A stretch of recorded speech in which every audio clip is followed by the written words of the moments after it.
السلام علیکم، میں آپ کا دوست سید کلیم بخاری، آپ دیکھ رہے ہیں عثمان ٹی وی۔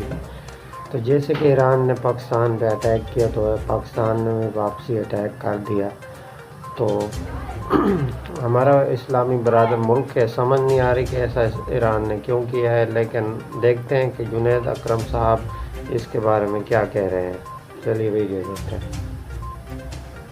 پہلا حملہ انہوں نے عراق میں کیا، جہاں ایران کے بقول انہوں نے موساد کے 2 ایجنٹس کو ٹارگٹ کیا۔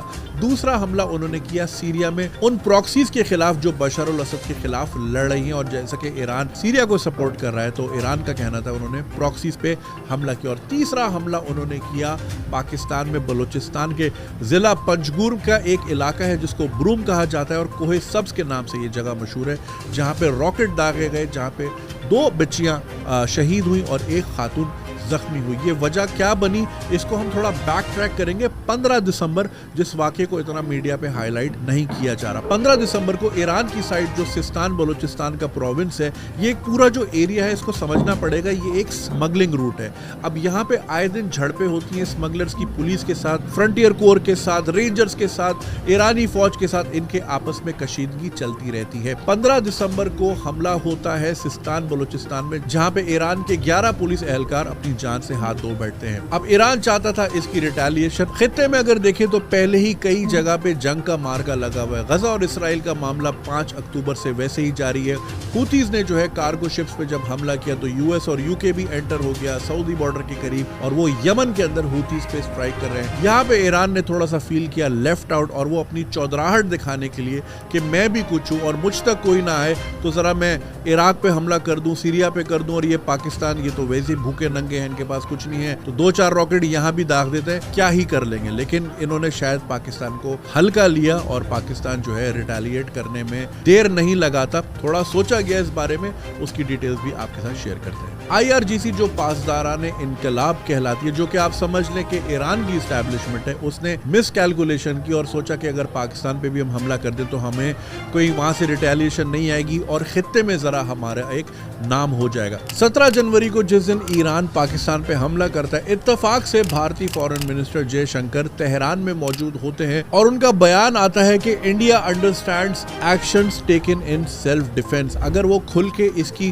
سپورٹ نہیں کرتے، لیکن کسی طرح انہوں نے تھپکی دی ایران کو کہ ٹھیک کیا جو کیا۔ اچھا، ایران نے جس آؤٹ فٹ کو ٹارگٹ کرنا چاہا، جیش العدل، اس کی کوئی ثبوت فراہم نہیں کیے کہ ہم نے کتنے دہشت گردوں کو مارا ہے یا کیا کیا ہے۔ حالانکہ جیش عدل جو ہے افغانستان سے زیادہ قریب ہے، افغانستان میں ان کے ہائیڈ آؤٹس کافی موجود ہے، لیکن ایران نے اس طرف حملہ نہیں کیا اور پاکستان میں بغیر کسی ثبوت کے ایک بیان جاری کر دیا۔ اب اس کے جواب میں پاکستان نے ایک ریسپانسبل ریاست ہونے کا ثبوت دیا۔ پریشر بہت تھا، ٹویٹر بھرا پڑا تھا کہ مارو راکٹ، یہاں سے حملہ کر دو، ایئر فورس بھیج دو، لیکن ایک ذمہ دار ریاست کبھی بھی جلد بازی کا فیصلہ نہیں کرتی۔ پاکستانی اسٹیٹ نے پہلے سافٹ پاور ٹول استعمال کرتے ہوئے بارٹر ٹریڈ کو بند کیا، اور ایران کا سفیر جو کہ پہلے ہی ملک سے باہر تھے ان کو نہیں آنے دیا، اور اپنا سفارتی عملہ پاکستان واپس بلا لیا۔ اور اس دوران جو ملٹری انٹیلیجنس ہے، جو ملٹری ادارے ہیں، وہ باقاعدہ اس چیز میں انوالو تھے، میٹنگز کر رہے تھے، میٹنگ کنڈکٹ ہو رہی تھی، انٹیلیجنس گیدر کی جا رہی تھی کہ اس کا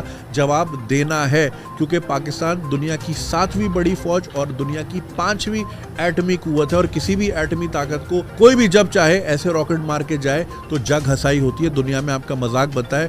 ہمیں بھی دنیا کو منہ دینا ہوتا ہے، ہمیں بھی دنیا کو جواب دینا ہوتا ہے۔ ہماری بھی بھلے جیب میں پیسے نہیں ہیں، دنیا میں ایک گلوبل سٹینڈنگ ہے، دنیا ہمارے حساب سے آگے پیچھے فیصلے کرتی ہے، تو ہمیں اس کا جواب دینا ضروری تھا۔ سب سے پہلے آن گراؤنڈ انٹیلیجنس کو پلیس کیا گیا، کیونکہ ہوتا یہ ہے کہ جب بھی کہیں حملہ کیا جاتا ہے تو آپ کو میک شور کرنا ہوتا ہے کہ آپ کا فٹ پرنٹ وہاں موجود ہو، جو ان واقعات کی تصویر کھینچ سکے، فوٹیج لے سکے، تاکہ آپ دنیا کو دکھا سکے۔ ورنہ گزرے پاس میں دیکھا ہے کہ دنیا کلیم کرتے کہ جی ہم نے پاکستان کا F-16 گرا کے پھینک دیا، جو کہ کبھی انوالو تھا ہی نہیں۔ تو اس لیے آپ کو آن گراؤنڈ انٹیلیجنس چاہیے ہوتی ہے۔ تو 3 ڈفرینٹ لوکیشنز پہ جہاں پہ BLA اور BLF کے سیپریٹسٹ موومنٹ کے ممبرز ہائیڈ آؤٹ لیے ہوئے تھے، شامسر، ہنگ اور سراوان، وہاں پہ